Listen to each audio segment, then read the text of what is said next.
They were left to die, 14,000 men, abandoned in the desert, surrounded by the most terrifying army on earth.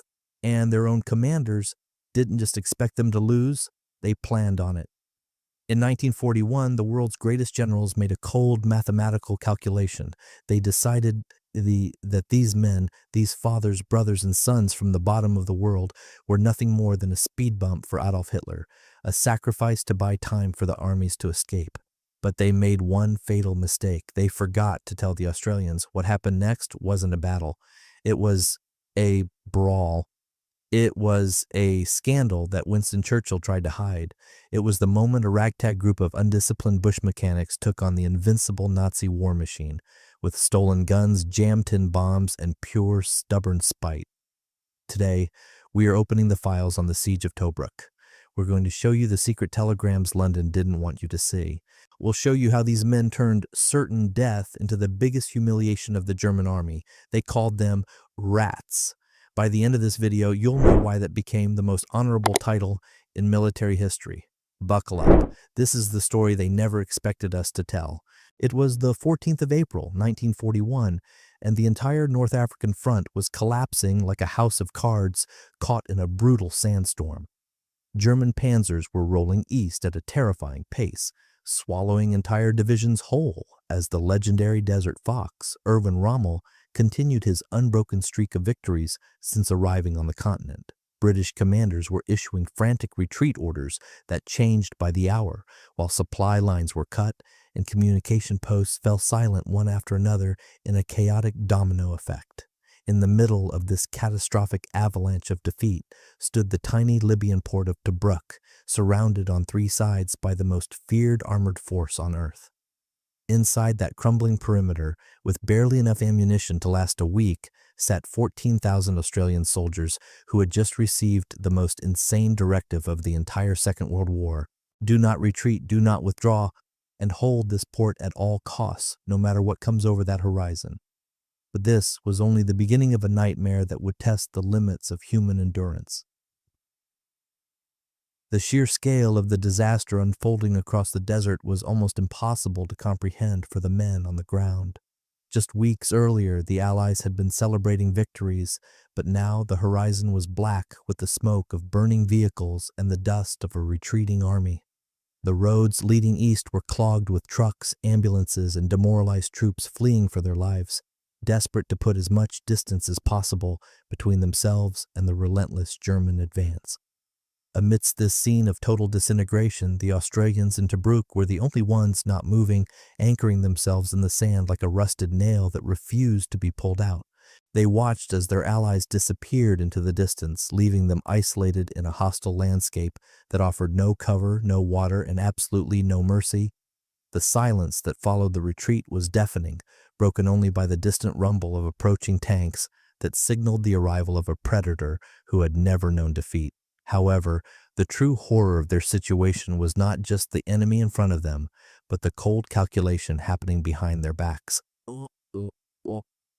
The order to stand and fight came directly from the very top of the British command structure, relayed by General Archibald Wavell, the Commander-in-Chief for the Middle East, with the full and explicit backing of Prime Minister Winston Churchill himself.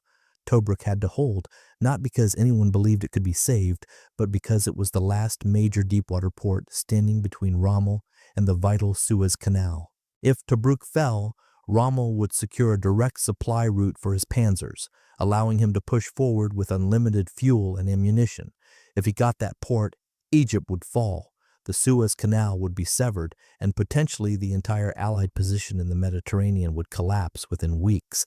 The strategic logic was brutal and coldly mathematical, demanding that someone stay behind to absorb the full, crushing weight of the Africa Corps, while the rest of the Allied forces regrouped hundreds of kilometers to the east. That someone turned out to be the 9th Australian Division, along with elements of the 18th Brigade and a scattering of British artillery units. But make no mistake about who was being asked to pay the ultimate price. Yet a secret calculation in London suggested that their sacrifice had already been written off before the first shot was fired.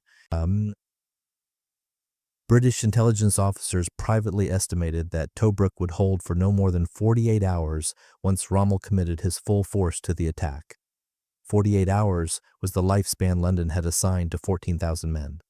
Some senior staff officers in Cairo openly referred to the garrison as a sacrificial pawn, a necessary loss to buy a few precious days for the greater good of the British Empire.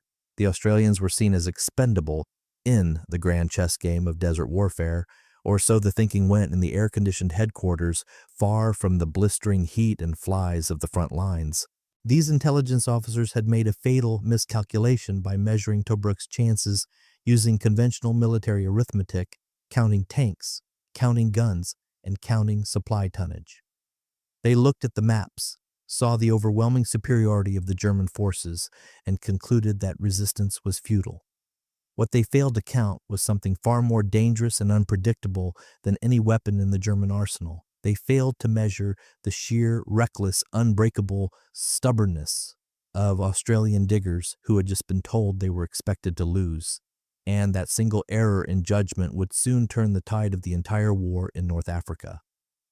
The betrayal felt by the men on the ground was palpable, a bitter pill to swallow as they realized they had been left to face the wrath of the Wehrmacht alone. Rumors began to circulate in the trenches that they had been abandoned, that the Royal Navy would not be coming back, and that their own government back in Australia had been kept in the dark about the severity of their situation. The feeling of isolation was absolute, compounded by the harsh reality of their environment. The desert around Tobruk was a barren wasteland of rock and sand, scoured by winds that could strip the paint off a truck and bake a man alive in his uniform. There were no natural defenses, no mountains to hide behind, and no forests to provide cover. There was only the flat, unforgiving earth and the enemy who now encircled them completely. Every soldier knew that if the perimeter was breached, there would be nowhere to run, no rear guard to fall back on, and no rescue coming from the east. They were trapped in a cage with a tiger, and the only weapon they had was their own refusal to accept defeat. But just when it seemed the situation could not get any more desperate, the first shells began to fall. It was not just the strategic abandonment that stung, it was the specific political context that made the decision so controversial. Winston Churchill, sitting in his war room in London, viewed the global conflict through the lens of empire, where divisions could be moved and sacrificed like pieces on a board. He had already stripped North Africa of its best troops to fight a losing battle in Greece, a decision that had directly led to the collapse of the front and the rise of Rommel. Now, to cover that mistake, he was asking the Australians to perform a miracle. General Wavell, under immense pressure to save his own career, passed the order down without hesitation, knowing full well that he was signing the death warrant for thousands of men. The cynicism of the high command was breathtaking in its scope. They were willing to trade Australian blood for British time, gambling that the ferocious reputation of the diggers would buy them just enough delay to fortify the Egyptian border. It was a gamble made with other men's lives, decided by aristocrats who would never have to endure the thirst, the flies, and the terror of a Stuka dive bomber screaming down from the sky. And yet, in the face of this betrayal, the Australian response was not despair, but a cold, hard fury. The men of the 9th Division were not professional soldiers in the British mold. They were volunteers, men from the bush, the farms, and the cities of a young nation that prided itself on mateship and a healthy disrespect for authority. They did not care about the grand strategies of Churchill or the panicked orders of Wavell. What they cared about was the man standing next to them in the trench. When the realization hit that they were alone, that the Palms had run away and left them to hold the bag, a collective resolve hardened within the garrison. They would not die for the empire, and they would certainly not die for the generals who had abandoned them. They would fight for each other. This unique Australian spirit, forged in the harsh conditions of the outback and tempered by the Great Depression, became the unexpected variable that ruined every calculation made in Berlin and London. They took the broken, rusted defenses of Tobruk and turned them into a fortress, not because they were ordered to, but because they were stubborn enough to believe they could win against the odds. This defiance would soon become the stuff of legend, but first they had to survive the coming storm. As the sun set on that first terrifying day of the siege, the reality of their position became clear. The Germans were not just outside the wire, they were everywhere. Rommel's forces had cut the road to the west, the south, and the east, leaving the sea as the only lifeline, a lifeline that was currently being pounded by the Luftwaffe. The perimeter itself was a joke, a series of shallow ditches and crumbling concrete bunkers left behind by the Italians, stretching for nearly 50 kilometers around the port. It was too long for the number of men available to defend it, leaving gaps that had to be covered by aggressive patrolling and sheer bluff. The equipment was just as bad. Tanks were broken down, artillery pieces were short of shells, and the anti-tank defenses consisted largely of captured Italian guns that were notoriously unreliable. By all conventional military standards, Tobruk was indefensible. It was a trap, a killing jar where the enemy could pick them off at leisure. But the Germans had forgotten one crucial detail about their enemy. The Australians began to work with a frantic energy, digging deeper into the rocky soil, laying thousands of mines and stringing miles of barbed wire in the dark. They scavenged everything they could find, turning derelict trucks into pillboxes and using flattened fuel drums to reinforce their dugouts. The bush mechanics went to work, repairing guns that should have been scrapped years ago and inventing new ways to kill tanks with limited resources. This was not a passive garrison waiting for the end. This was an army preparing for a brawl. The sense of betrayal by the high command was channeled into a ferocious desire to make the enemy pay for every inch of ground. Every soldier knew that the eyes of the world were not on them yet, but soon they would be. They were determined that when the history of this war was written, it would not say that the Australians surrendered. It would say that they stood when everyone else ran. And as the first German probes tested the line, the world was about to find out exactly what happens when you cornered your rat. But while the soldiers in the trenches were preparing to sell their lives dearly, the men in the command tents were already writing their eulogies. British intelligence officers analyzing the situation from the safety of Cairo privately estimated that Tobruk would hold for no more than 48 hours once Rommel committed his full force to the attack. 48 hours was the precise lifespan London had assigned to 14,000 men. Some senior staff officers openly referred to the garrison as a sacrificial pawn, a necessary loss to buy a few precious days for the greater good of the British Empire. The Australians were seen as expendable in the grand chess game of desert warfare, or so the thinking went in the air-conditioned headquarters, far from the blistering heat and flies of the front lines. These intelligence officers had made a fatal miscalculation by measuring Tobruk's chances using conventional military arithmetic, counting tanks, counting guns, and counting supply tonnage. They looked at the maps, saw the overwhelming superiority of the German forces, and concluded that resistance was futile.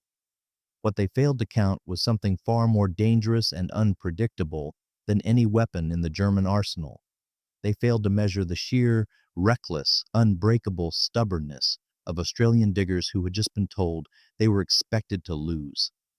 And that single error in judgment would soon cost Erwin Rommel his perfect record, shatter the myth of German invincibility in the desert, and create a legend that burns white hot to this very day. To understand why those 14,000 Australians did what they did, and how they pulled off what military historians still call one of the most audacious defensive stands of the 20th century. We need to rewind the clock just a few weeks. We must look at the disaster that made the sacrifice of Tobruk necessary in the first place, back when the British were riding high in North Africa.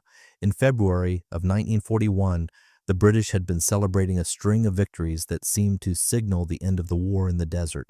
Operation Compass, launched the previous December, had been a stunning success that saw the Western Desert Force smash the Italian 10th Army and capture over 130,000 prisoners in just 10 weeks. Entire Italian divisions surrendered en masse, and the road to Tripoli seemed wide open, with confidence in Cairo reaching sky-high levels as officers drafted plans for a complete liberation of Libya. The war in the desert appeared to be all but won until a single political decision changed everything. However, Winston Churchill then made one of the most controversial moves of the war, ordering a massive diversion of troops from North Africa to Greece, where a German invasion was imminent. Experienced divisions were pulled off the front line and shipped across the Mediterranean, leaving behind a skeleton force of under-equipped and exhausted units to hold the ground they had just won. This was exactly the opening Adolf Hitler had been waiting for, and on the 12th of February 1941, a relatively unknown German general named Erwin Rommel arrived in Tripoli with the advance elements of what would become the legendary Afrika Korps. Rommel had strict orders from Berlin to hold a defensive line and wait for reinforcements, but he ignored those orders within days. On the 31st of March, Rommel launched a lightning offensive that caught the weakened British completely off guard. What followed was a catastrophe of staggering proportions that no one in London had anticipated. The British 2nd Armored Division was shattered in the onslaught. Generals were captured in their own command posts, and the fortress of Machili fell with terrifying speed. Benghazi was abandoned without a fight, and in barely 2 weeks, Rommel recaptured nearly every square kilometer that the British had spent 3 months fighting for. The speed of the collapse was breathtaking, sending shockwaves all the way to London as Churchill fumed and the war cabinet spiraled into crisis. On the ground in Libya, thousands of Allied soldiers were streaming eastward in disorganized columns, desperately trying to stay ahead of Rommel's advancing panzers. It was in this atmosphere of total panic that the Australian garrison in Tobruk received its final orders. You are staying, everyone else is leaving, and you are the cork in the bottle that must stop the entire thing from spilling over. But as the dust settled, a strange and eerie silence fell over the desert, signaling the calm before the storm. Inside the perimeter of Tobruk, the Australians were not panicking like their British counterparts. Instead, they were digging in with a grim determination that baffled their allies.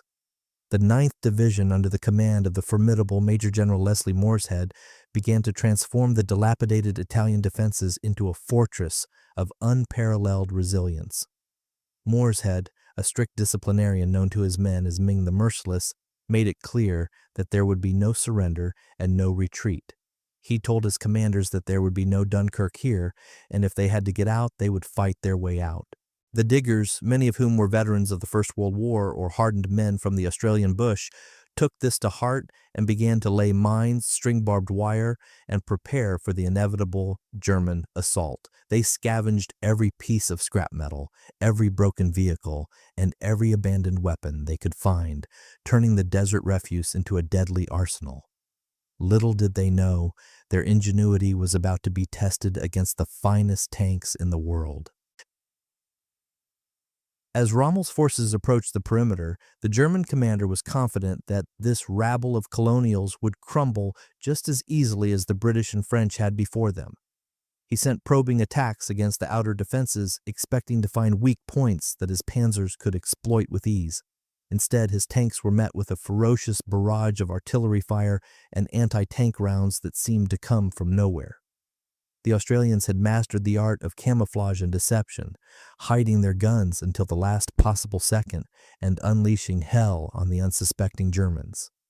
Rommel was stunned by the ferocity of the resistance, noting in his diary that the Australians were fighting with a skill and tenacity he had never encountered before. This was not the disorganized retreat he had been promised. This was a well-coordinated and lethal defense that was bleeding his forces dry with every attempted advance. And then, the psychological war began in earnest. The German propaganda machine, led by the infamous Lord Haw Haw, began broadcasting nightly messages to the defenders of Tobruk, taunting them with insults and threats of annihilation. He called them the Rats of Tobruk, claiming they were caught in a trap from which there was no escape.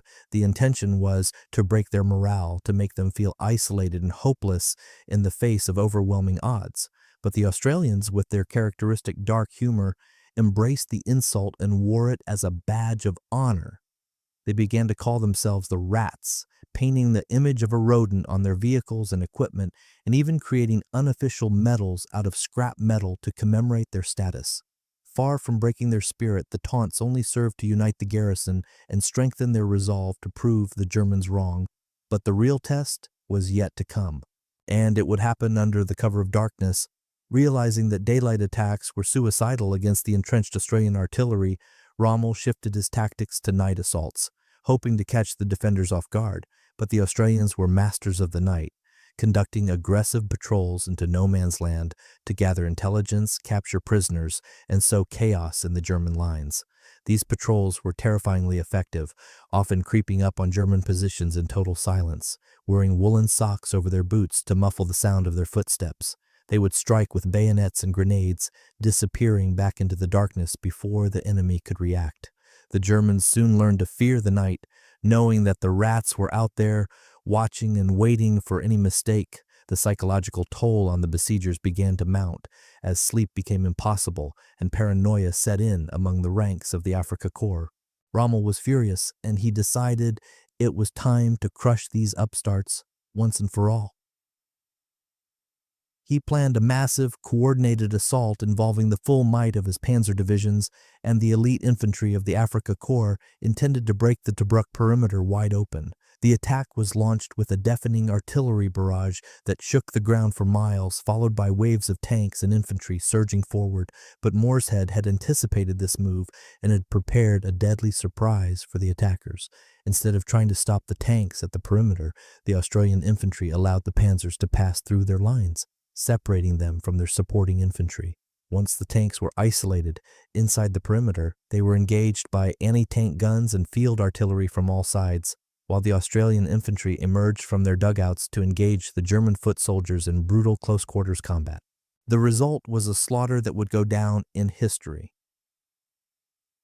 Cut off from their infantry support, the German tanks were picked off one by one, turning the desert into a graveyard of burning steel. The German infantry, stripped of their armored cover, were mowed down by machine gun fire and bayonet charges.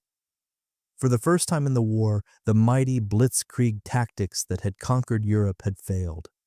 Rommel was forced to call off the attack, leaving dozens of his precious tanks burning on the battlefield. The myth of German invincibility had been shattered, not by a great superpower, but by a defiant garrison of Australians who refused to play by the rules. The news of the victory at Tobruk spread like wildfire across the world, providing a much-needed morale boost to the Allies and proving that the German war machine could be stopped. But the siege was far from over, and the suffering was only just beginning. No. For the next 8 months, the defenders of Tobruk would endure constant shelling, aerial bombardment, and the torment of the desert environment. They lived in holes in the ground, plagued by flies, fleas, and the constant grit of sand in their food and water. Water was rationed strictly, and fresh food was a luxury they could only dream of. Yet, through it all, their spirit remained unbroken.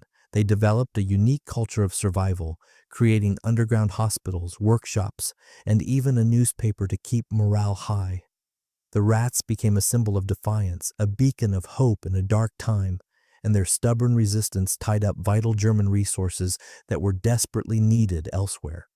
It was a standoff that frustrated Hitler himself. The siege of Tobruk became a personal obsession for Rommel, who could not believe that a ragtag group of colonials was holding up his entire campaign. He threw everything he had at the fortress, launching attack after attack, but each time he was repelled with heavy losses. The Australians had turned Tobruk into a thorn in the side of the Axis powers, a strategic nightmare that disrupted their supply lines and prevented them from advancing on Egypt. The world watched in awe as the months dragged on and the rats continued to hold out against impossible odds. It was a testament to the power of the human spirit and the unbreakable bond of mateship that defined the Australian soldier. And just when it seemed they could take no more, a political storm erupted in London. The Australian government, led by Prime Minister John Curtin, became increasingly concerned about the welfare of the 9th Division. They felt that their men were being used as cannon fodder by the British command and demanded their withdrawal from Tobruk. This led to a heated standoff between Curtin and Churchill, with the Australian leader refusing to back down. After months of tense negotiations, the decision was finally made to relieve the garrison. Under the cover of darkness, the Royal Navy began the perilous operation of evacuating the exhausted Australians and replacing them with fresh troops. It was a dangerous mission, with ships running the gauntlet of German bombers and submarines, but slowly the rats were brought home, but they left behind a legacy that would never be forgotten. When the last Australian soldier left Tobruk in October 1941, they had held the fortress for 242 days. They had defied the might of the German army, humiliated Erwin Rommel, and proven to the world that the Axis powers were not invincible. The Siege of Tobruk remains one of the most celebrated chapters in Australian military history, a story of courage, resilience, and the triumph of the underdog. The Rats of Tobruk are remembered not just as soldiers, but as legends who stood firm when the rest of the world was falling apart. Their sacrifice and determination saved the Middle East from falling into Nazi hands and changed the course of the Second World War forever. And so, the legend of the Rats lives on. But to turn a crumbling port into an impenetrable fortress, the 9th Division needed more than just courage. They needed a leader who was as tough as the land they were defending. Enter Major General Leslie Morshead, a man whose reputation for strict discipline had earned him the terrifying nickname Ming the Merciless among his own troops. Morshead was not interested in the gentlemanly conduct of war, he was interested in survival, and he knew that the only way to survive Rommel was to be more aggressive than the Germans themselves. On his very first day in command of the garrison, he gathered his officers and delivered a message that would define the entire siege. "There will be no Dunkirk here," he told them, his voice cold and steady. "If we have to get out, we shall fight our way out. There is to be no surrender and no retreat."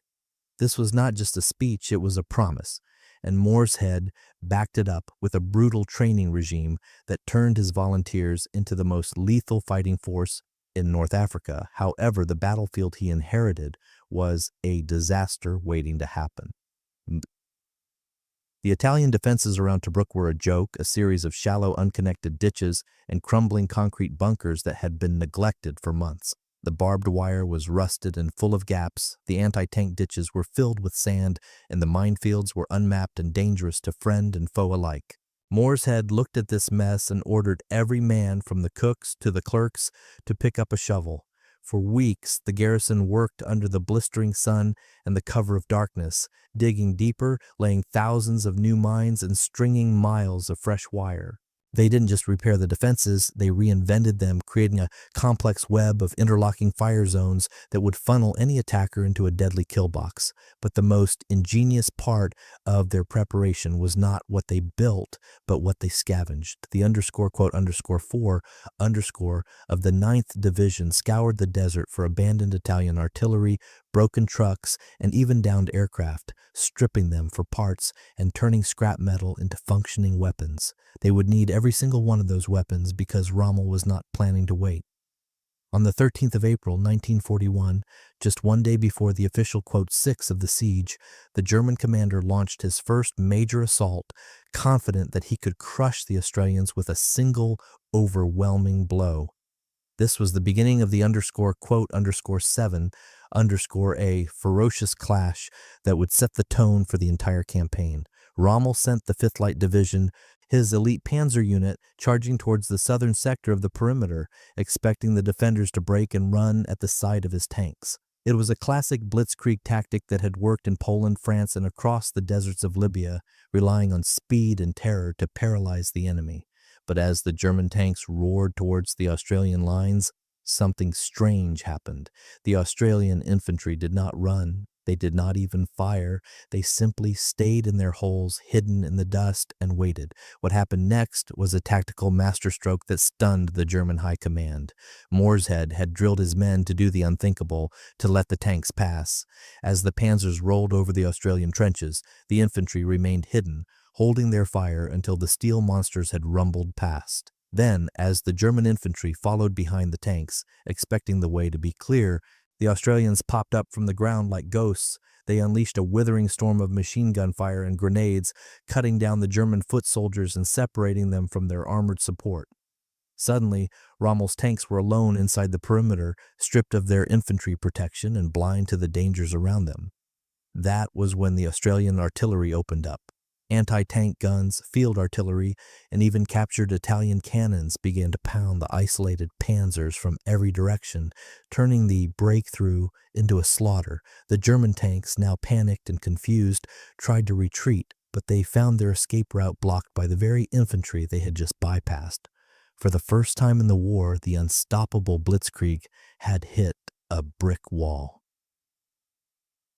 The defeat was humiliating for Rommel, who lost 17 of his precious tanks in a single morning, but for the Australians, the victory came at a steep price. In the chaos of the battle, individual acts of heroism became the difference between holding the line and total collapse. One such act belonged to Corporal Jack Edmondson, a 26-year-old farmer from New South Wales who would become the first hero of Tobruk. During the height of the German attack on the night of the 13th of April, a group of German infantry broke through the wire near post R33, threatening to flank the Australian position. Edmondson, despite being wounded in the neck and stomach by a burst of machine gun fire, refused to be evacuated. Instead, he led a countercharge against the enemy, charging headlong into the darkness with his bayonet fixed. His final moments were a testament to the sheer grit of the digger spirit. Bleeding heavily and barely able to stand, Edmondson collided with the German officer leading the attack and engaged him in desperate hand-to-hand combat. He dispatched the officer with his bayonet and then turned to save his platoon commander, who was being overwhelmed by two other German soldiers. Edmondson killed both of them, clearing the trench and forcing the remaining Germans to flee before finally collapsing from his wounds. He was carried back to the aid post by his mates, but the damage was too severe and he passed away the next morning on the 14th of April. For his magnificent courage and devotion to duty, Jack Edmondson was posthumously awarded the Victoria Cross, the highest military honor in the British Empire. His sacrifice was not in vain. The line had held, and the Germans had been thrown back, bloody and bruised. But while the Easter battle was a tactical victory, the strategic nightmare was only just beginning. Rommel, furious at his first defeat, realized that he could not take Tobruk by force alone, so he decided to starve the defenders out. The siege settled into a brutal war of attrition, and the conditions inside the perimeter began to deteriorate rapidly. This was the beginning of life in hell, a daily struggle against an enemy that was just as deadly as the Germans, the desert itself. The heat was relentless, soaring to 50 degrees Celsius during the day, baking the men in their shallow dugouts and turning the metal of their weapons into burning irons. Then, as soon as the sun went down, the temperature would plummet, freezing the sweat on their bodies and leaving them shivering in the dark. But the heat was nothing compared to the flies. Millions of them swarmed over everything, covering the food, crawling into eyes and mouths and turning every scratch into a festering sore. Desert sores became a common affliction, painful ulcers that refused to heal in the unsanitary conditions, leaving men covered in bandages and constantly fighting off infection. And then there was the water, or rather the lack of it. Water was rationed strictly to 1 gallon per man per day, but that gallon had to cover everything: drinking, cooking, washing, and cooling the engines of the trucks. And the water they did get was often salty and foul-tasting, drawn from brackish wells that were little better than seawater. Dysentery swept through the ranks, leaving men weak and dehydrated, yet they were expected to stand guard, dig trenches, and fight off German attacks. It was a test of psychological endurance as much as physical strength, and the Germans knew it. This was when the propaganda war began in earnest, with the voice of William Joyce, known as Lord Haw Haw, drifting over the radio waves every night. He taunted the defenders, telling them they were forgotten, that their wives were cheating on them back home, and that they were living like rats in a trap. But the Germans had made a critical error in their choice of insults. Instead of being demoralized by the name Rats of Tobruk, the Australians adopted it with a perverse sense of pride. They reasoned that if they were rats, then they were the toughest, meanest rats the world had ever seen, and they were going to make the German eagle regret ever trying to catch them. The name became a badge of honor, a symbol of their shared suffering and their refusal to break. Soldiers began to fashion unofficial medals out of scrap metal from downed German planes, engraving them with the image of a rat and wearing them on their chests alongside their official ribbons. The rats developed a unique culture of defiance, a dark humor that allowed them to laugh in the face of death.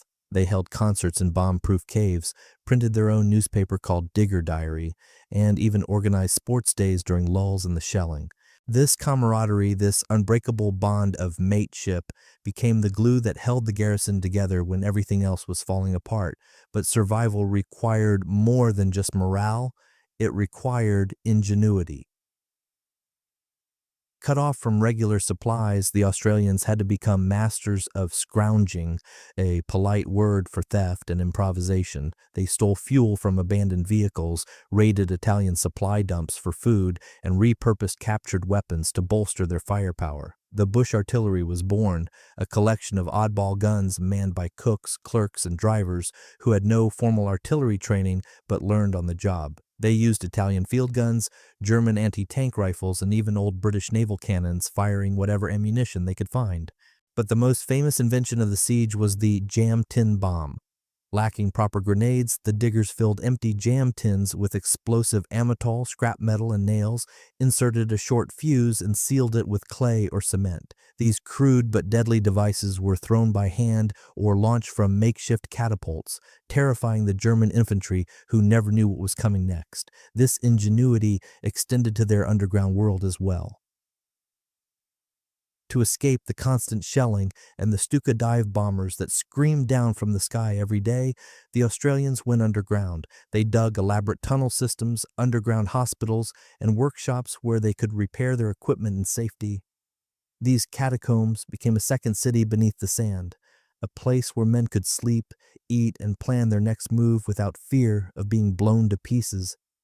It was a troglodyte existence, living like animals in the dirt, but it kept them alive. The Germans pounded the surface with thousands of tons of high explosives, turning the port into a moonscape of craters and twisted metal. But the rats were safe below, waiting for the sun to go down so they could emerge and strike back. Because when the sun set, the desert belonged to the Australians. Rommel had hoped that the night would provide his men with the chance to rest, but the Australians had other ideas. This was the Patrol War, a campaign of psychological terror waged in the darkness of no man's land. Every night, small groups of Australian soldiers would slip out of their perimeter wire and creep towards the German lines. They wore woolen socks over their boots to muffle the sound of their footsteps on the rocky ground, moving like shadows among the dunes. Their mission was to gather intelligence, capture prisoners, and keep the enemy in a constant state of anxiety.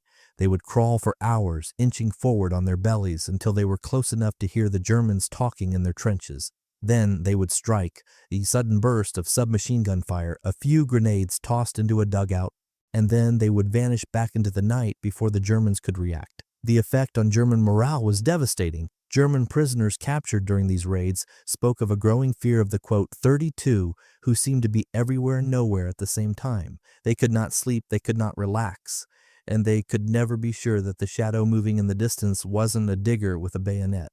Rommel's troops, who were used to fighting conventional battles in daylight, found themselves fighting a guerrilla war against an enemy who refused to play by the rules. The Australians dominated no man's land to such an extent that they regarded it as their own territory, referring to deep raids into enemy lines as going for a walk in the park. This aggressive patrolling not only kept the Germans off balance, but also provided Mooreshead with a constant stream of intelligence about Rommel's plans, allowing him to anticipate attacks and move his limited reserves to the threatened sectors. But the defenders could not fight on courage alone. They needed bullets, beans, and bandages. The only lifeline to the outside world was the sea, and keeping that lifeline open was the job of the Royal Navy and the Royal Australian Navy. This was the, quote, 35, a nightly gauntlet of death run by destroyers and small merchant ships that brought supplies into the besieged port and took out the wounded. It was a mission of suicidal danger. The harbor was constantly mined by German aircraft, and the approach channel was within range of Axis artillery. Ships had to arrive under the cover of darkness, unload their cargo in a frenzy of activity, and depart before dawn exposed them to the Luftwaffe. The wrecks of ships that didn't make it littered the harbor, their masts sticking out of the water as grim reminders of the cost of the siege. One of the most famous victims of the Spud Run was the destroyer HMS Waterhen. Affectionately known as the Chook by the Australians, the Waterhen had been a workhorse of the run, making trip after trip to keep the rats alive. But on the 30th of June, her luck finally ran out. Struck by a bomb from a German Stuka, she capsized and sank, taking her precious cargo to the bottom of the Mediterranean. The loss of the Waterhen was a blow to the garrison, who had come to see the little ship as a symbol of their connection to the outside world. Yet the run continued. Other ships took her place, their crews knowing full well that they were sailing into a trap, but doing it anyway because they knew that without them, Tobruk would fall in a week. The bond between the rats and the sailors became legendary, with the soldiers often sharing their meager rations with the Navy crews, and the sailors smuggling small luxuries like cigarettes and chocolate to the men in the trenches. But as the summer dragged on, a new crisis was brewing, one that would threaten the garrison more than any German tank. But as the summer of 1941 dragged on, a new crisis was brewing in the salient, a bulge in the defensive line where the fighting was most intense. This was the killing ground, a chaotic jumble of trenches and shell holes where the opposing forces were often separated by only a few meters. The Germans, desperate to break the stalemate, threw everything they had at this sector, launching wave after wave of infantry assaults backed by artillery barrages that turned the ground into a moonscape. For the Australians manning these positions, life became a blur of dust, noise, and death. Sleep was impossible, and every movement drew sniper fire. Yet, they held. They fought with a ferocity that bordered on madness, often engaging the enemy in brutal hand-to-hand combat with bayonets and grenades. The salient became a symbol of the entire siege, a place where the irresistible force of the German army met the immovable object of Australian stubbornness. However, the cost of holding this line was becoming unbearable. Casualties were mounting at an alarming rate, and the physical condition of the men was deteriorating rapidly. The constant shelling, the lack of fresh food, and the relentless heat were taking their toll. Dysentery and desert sores were rampant, and many men were suffering from what was then called bomb happiness, a form of shell shock caused by the incessant noise and stress. General Morshead, watching his division slowly bleed to death, knew that something had to give. He sent urgent messages to Cairo, demanding reinforcements or relief, but the response was always the same: "Hold on, help is coming." But help seemed further away than ever, and morale began to waver for the first time. The feeling of abandonment, which had been simmering since April, now boiled over into open anger. And that anger was echoed in the halls of power in Australia. Prime Minister John Curtin, a man who had always been skeptical of British strategy, was now furious. He saw the 9th Division as Australia's last line of defense against a Japanese invasion that seemed increasingly likely. He could not afford to lose his best troops in a dusty port in North Africa while his own country was left vulnerable.